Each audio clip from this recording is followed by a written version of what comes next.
Meron tayong nakitang kabuti dito mga kabagis. Oh. Ayan. Pero iisa lang. Kabuting punso.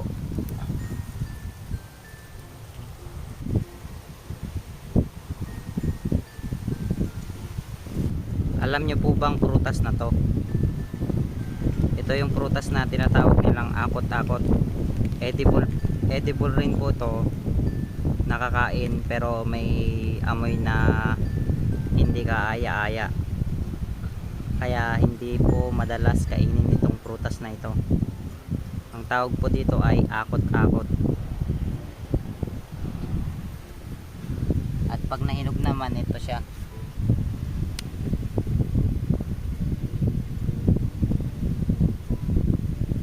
Medyo may amoy ito, mabaho.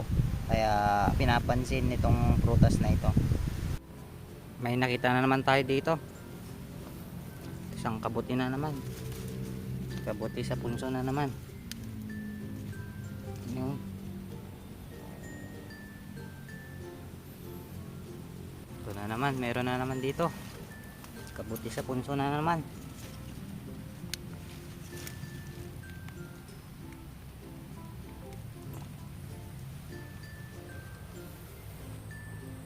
Meron akong nakitang ahas. Ayun o.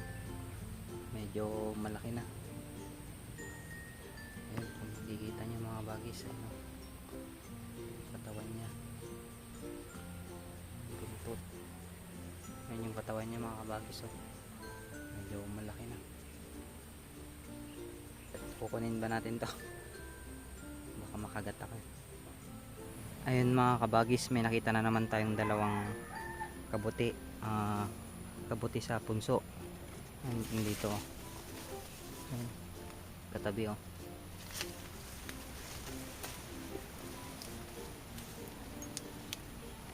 Ayun oh. Dalawa.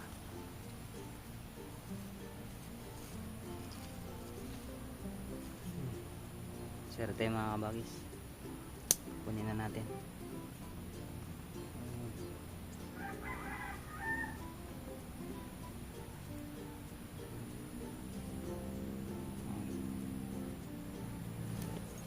Medyo nakarami na tayo mga kabagis. 5 piraso na tayong kabuti sa punso. Mga kabagis, may nakita tayong pakat ng bayawak. Hindi po sa atin to. Nalagay po nila yan. Ayan. Pag nila, dadaan po yung dadaan po yung bayawak dito. Pag nabundol niya po yan, makukuha po yung bayawak. Pero hindi sa atin yan mga kabagis. Hayaan lang natin yan. Ang hinahanap lang natin ay kabuti. Marami tayong nakitang kabuti sa punso mga kabagis. Pero yung hinahanap kong kabuti sa yung uong maganado is wala pa akong nahanap. Kasi pag tumubo yun mga kabagis is kumpul-kumpul talaga. Napakarami. Kaya yun yung hinahanap ko. Tsaka mas masarap po yun. Mas malasa po yung kabuti na yun kaysa sa kabuti sa punso. Pero ayos na rin mga kabagis kasi may pang-ulam na naman tayo. Saka maghanap pa tayo mga kabagis, baka mayroon pang mahanap. Maswertehan natin, di ba?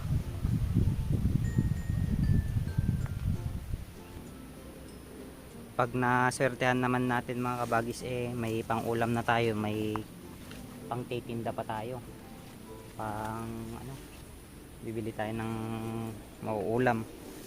Tsaka bigas, di ba? May nakita na naman tayo dito, kabuti. Kabuting nuno sa punso na naman mga bagis. Ayun o. May nakita tayo dito mga kabagis. Lumalabas pa lang. Ayun o. Lumalabas pa lang siya. Meron pa dito mga kabagis o. Dalawa.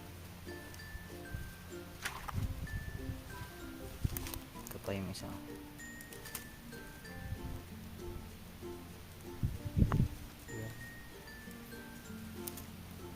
kabuti sa punso.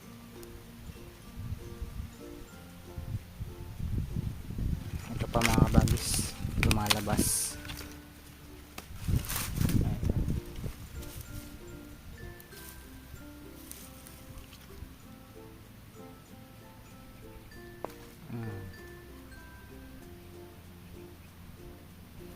Ang dami pa pala dito, pero ano na to, sira na. Ito. Pero ito, pwede pa ata to. Pwede pa to. May nakita akong bagbagkong dito mga kabagis, oh. Oh. Sarap rin po to ihalo. Kuha po tayo mga kabagis.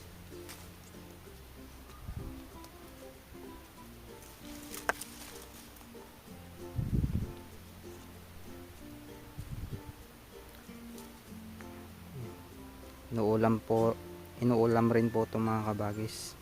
Bagbagkong sa bidukong, kaya kapas-kapas.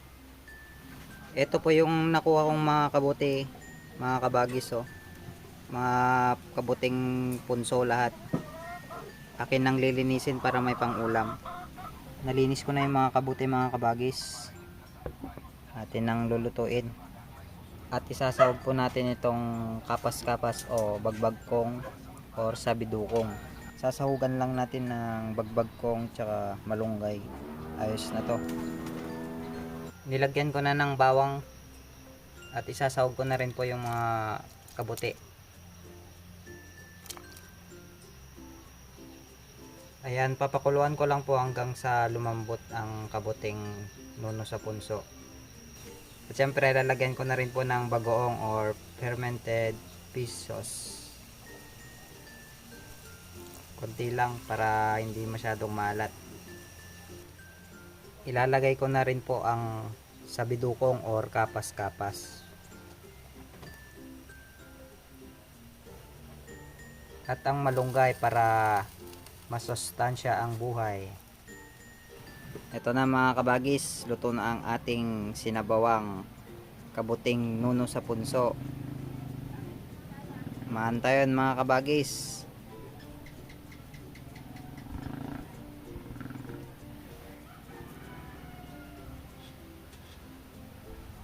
At dito nagtatapos ang ating video mga kabagis. Salamat sa mga nanood at nag-like dito sa video na to. Don't forget to follow and share. At saka sa mga gustong mag-shoutout, next video natin mga kabagis is mag-comment lang po dito sa comment section. Maraming salamat and God bless.